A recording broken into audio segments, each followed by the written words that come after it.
Welcome to the kill count, where we tally up all the kills in some of our favorite horror media. I'm a psychopath, and today we're looking at Igyoukyo Grotesque land story, the prologue, which was made in 2014.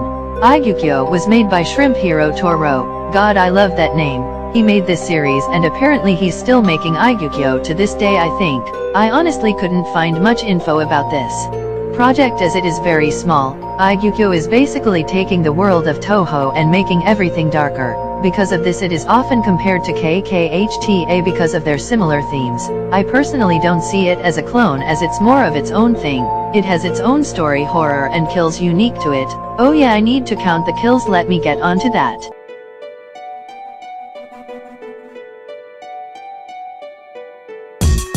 The video starts with us as the Hakure shrine as some peaceful music plays.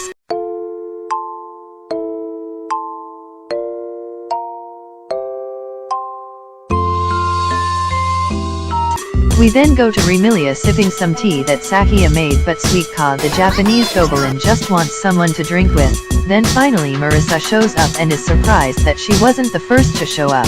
Marissa sits down as Kane, who in the Touhou games was only seen in the now non-canon PC 98 games. Sweet Ka is now bummed out because nobody wants to drink with her as everyone gets ready. Then, after a random shot that's weirdly in color, everyone is wondering where Reimu is, but don't worry, Remilia, Reimu is right here. Then Sweet Ka instantly ran to Reimu trying to convince her to drink, but she doesn't seem to want to drink.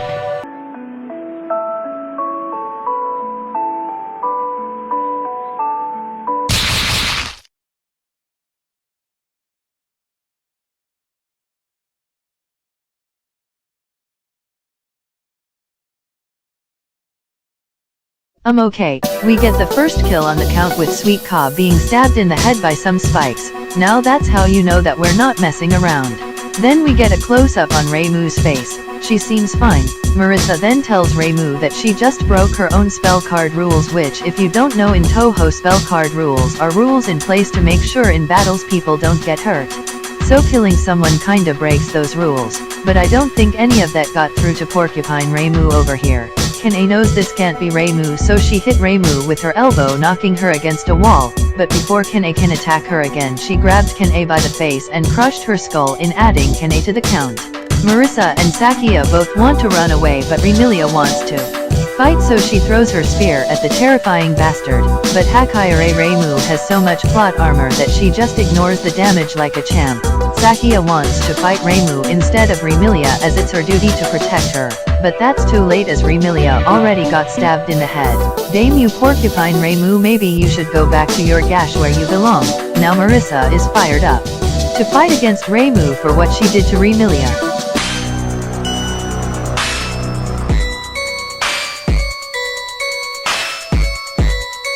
But before they could connect, Sakia steps in to stop time and save Marissa from being skewered.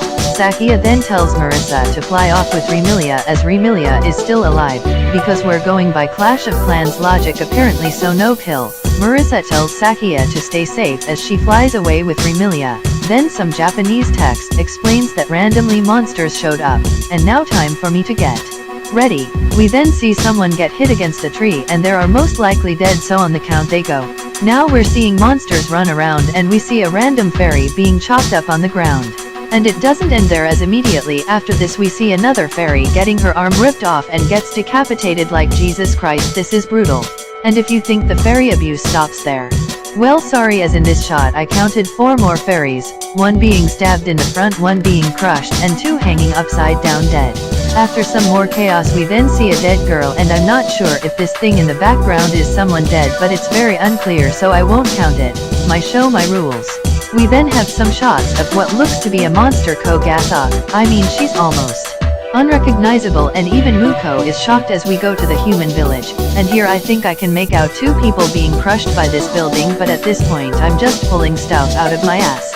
We now see this beautiful monster who's casually on a stroll, as I count 2 more unknown humans. We then see Code Ohime, who says that she will stop this, as we shouldn't always rely on shrine maidens. Those are famous last words, as she is somehow eaten by a shark. How does that happen? We then see, what is that, a fighter jet flying?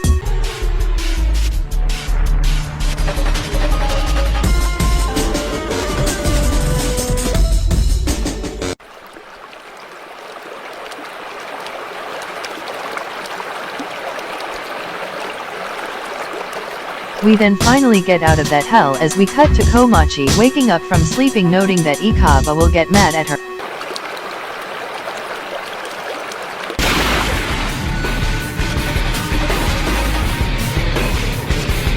We then get our final kill as the video. We then finally get a title card as the video ends with a monster looking at the Scarlet Devil's mansion from afar. How many people died by these wicked monsters? Well, let's find out and get to the numbers.